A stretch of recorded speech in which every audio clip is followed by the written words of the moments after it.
So this video might come as a surprise to a lot of people that might know me. I know there's going to be people that are not going to support me, and that's okay, because I don't need your support.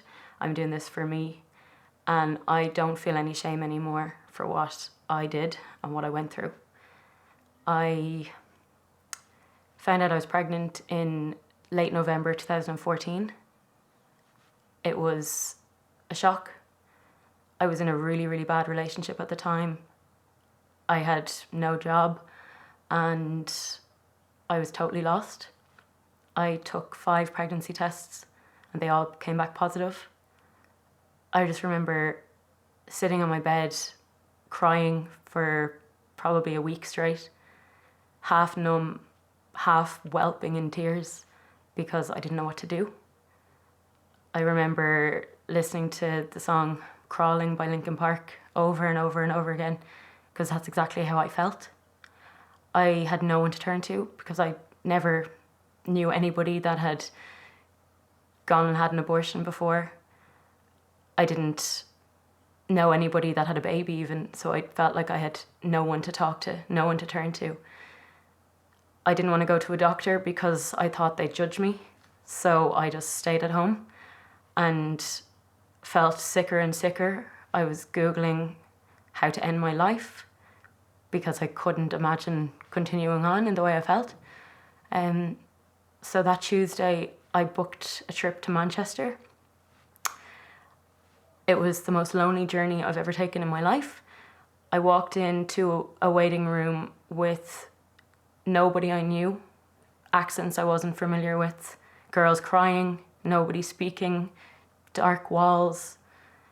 And I sat down for 10 minutes and I saw a girl hysterically crying on the ground. No one went near her. No one put their arm around her.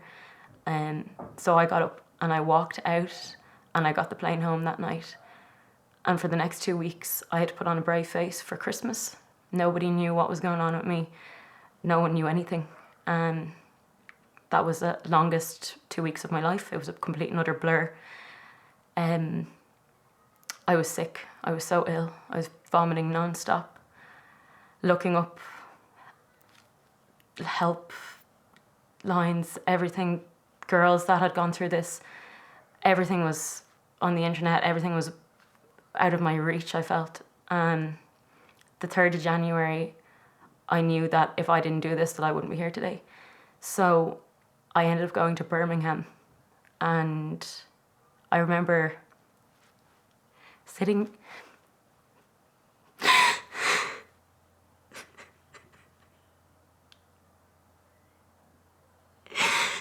in a waiting room, and I read this in some people's stories online that it was like a conveyor belt, one after another, going into this room that I can only describe as like a dentist chair, sitting down, getting an injection in my arm, being put to sleep. I woke up a few minutes later in agony, physical and mental agony. And I sat in the waiting room and I remember being given toast and tea, and then I was allowed to leave again. They did give me a hot water bottle on my way out, and my flight wasn't for 6 hours. So I was walking around Birmingham with a hot water bottle stuck to my stomach and all by myself. The loneliest feeling in the world. I didn't know why. I felt so ashamed. I didn't know why I was in pain, why I was allowed to have a hot water bottle, because in my head I was evil and what I just done was wrong and I should just feel the pain that I was going through. I got home and just went to bed and looked up if there was problems, what to do. And I remember the lady in the clinic had said to me if there was any problems to give them a call. So I knew that while at home in my own country, that if something had gone wrong, that I couldn't get help in my own country. So I lived in fear for about 10 days. And it was the most torturous experience of my whole entire life. I never spoke to anyone about this. And it's only in the last few weeks that I have decided to come out and talk about my story, because I never want to see another girl in my situation again, having to get a plane by herself to a country she's not familiar with, to listen to accents she's not familiar with, to sit in a clinic she's not familiar with, away from all her friends, her family, with people outside protesting. I never, ever, ever, ever want another girl to go through that again. I have never regretted what I did. I know it was right for me, because I wouldn't be here today if I hadn't done what I did. Because mentally I wasn't stable enough to go through it. Some other people might regret it, and that's okay.